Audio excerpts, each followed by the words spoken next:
And అందరికీ welcome back to my channel. ఈరోజు ఎంతో రుచికరమైన ఇంకా సమ్మర్లో పిల్లలు పెద్దవాళ్ళు ఎంతో రుచికరంగా తినేటువంటి కుల్ఫీ యొక్క ప్రిపరేషన్ చూసేద్దామండి.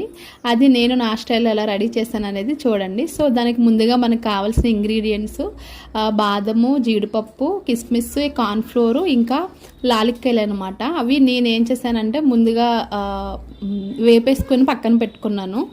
సో మనం ముందుగా డ్రై ఫ్రూట్స్ అనేవి ఇలా వేపి ముందుగా పక్కన పెట్టుకుంటే అది పాలు చల్లారిన తర్వాత డైరెక్ట్గా మనము పాలలో కలిపేసుకోవచ్చు అనమాట.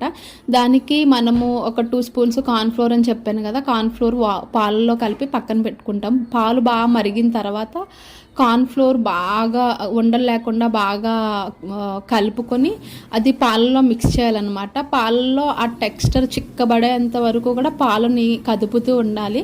సో ఈలోపు మనం ఆ డ్రై ఫ్రూట్స్ అనేవి పొడి చేసేసుకొని పక్కన పెట్టుకోవచ్చు. షుగర్ అయితే షుగరు, బెల్లం అయితే బెల్లం యాడ్ చేసుకోవచ్చు. చూసారు కదా.